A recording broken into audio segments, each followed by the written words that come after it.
Alright, I wanted to share with you a flight that I did 2 days ago from Woodrat mountain that I thought might inspire someone to try similar things and explore the area more. So the flight kind of started with just a task of the day, flying from Woodrat mountain all the way to Billy. However, after doing that, I realized that it'd be fun to run this ridge north or northwest towards Grants Pass, which I did. And when being at Grants Pass, I saw this mountain ridge southwest of me. I did a transition there, surfed Mungers Butte, and then at some point decided to turn around and go back to Apple Outlaw, where we had a gathering of the day. So the task of the day started by tagging Woodrat Peak, and indeed there was a thermal kicking off, not very strong, so kind of had to milk everything in that light lift. And then I saw some people climbing in front of the launch, but it wasn't very consolidated, so I just pushed on over to Rabies Ridge. I was expecting northeast conditions, so I was thinking that something might trigger in this corner where there's a northeast facing ridge and a little ball, as well as China Gulch, that hopefully triggers something and gets this place going. To be honest, I struggled here a little bit together with two other pilots, and I just had to take light climbs and stair step my way until I was able to get over to the Rabies Peak. However, this seemed to be a place of convergence with all this hot air from the China Gulch, as well as this northeast facing valley that heated in the sun. So I got the stellar climb here, got over 7,000 feet, and went on a glide straight to Billy's. This is probably the most challenging part of the flight, and so from now on it was mostly smooth sailing, staying above the valley wind and finding small climbs all over the ridgeline. I was over Billy's and I saw Tony coming towards me on a glide, so I messaged him if he wanted to join me for a run over to Grants Pass. And so he joined me here and we thermaled together a little bit and off we went. Tony was on a lower aspect wing, so on this first transition he got a little low, and so I just started taking some light climbs and waiting for him to catch up. After losing the lift, I started pushing forward the ridgeline on trim, just chilling around and looking for the next trigger point for a climb.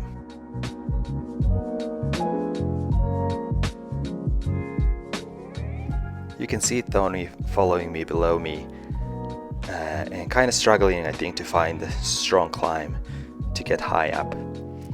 And I'm just boating around. It's much easier for me since I'm higher and I'm in the convergence of the northerly wind and the southerly adiabatic wind. So at this point I saw Tony tanking up pretty high and gliding towards me, but he unfortunately took a northerly line and ended up sinking out on the north side. So here I'm still able to see Tony, and I'm just watching him trying to figure out how to climb out from the northerly side. I'm sure climbing out of that side was challenging since we only were facing light northeast breeze, and I don't think it was enough to push thermals up that valley. Unfortunately, I lost my video at this point for a bit, and so I'll just use the track log for this short part. Eventually Tony was able to climb out of there, and we just radioed each other, and Tony decided to return back to Billy, and I just started pushing on towards the Grants Pass.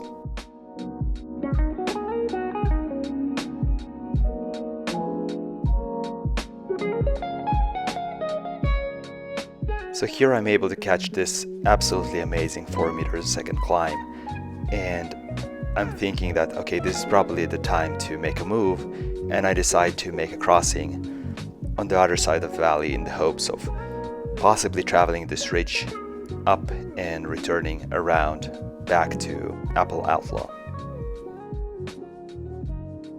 As I arrived to this mountain, I was thinking of attacking it from the east side, because I was thinking I'm facing northeast wind, but in fact I was mistaken, because I was already in the valley flow, and there was some west pushing me eastward. So once I realized it, I started pushing on the windward side in the hopes to find some stronger climbs there.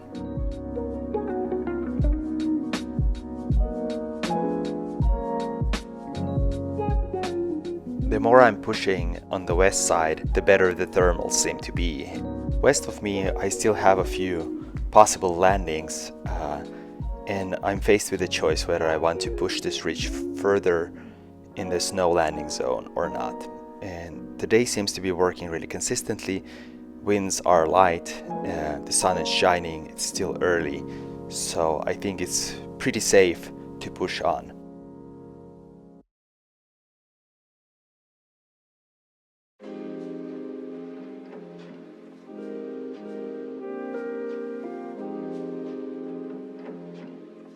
Here I'm kind of having a hard time finding consistent climb to be able to get really above the ridge.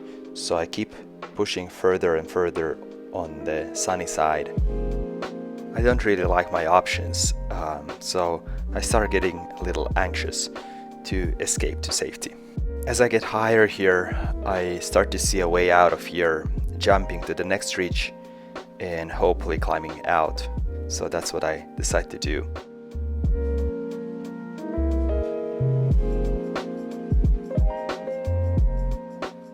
Here finally I catch a really good climb, and this opens up all the options for me. So I decide to glide towards Apple Outlaw and finish the task.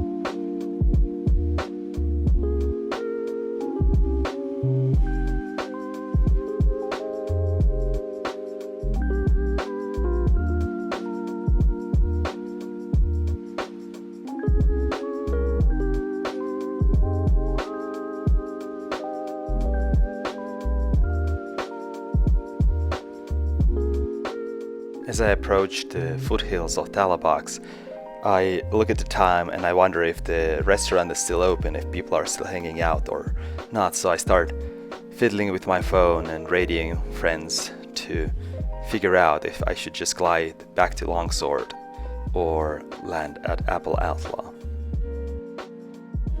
And after hearing back from them, I decide to glide to Apple Outlaw.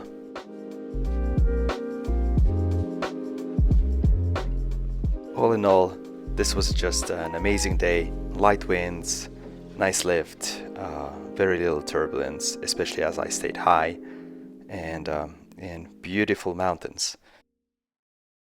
I think this flight really shows the potential that this place has for adventure and fun free flight.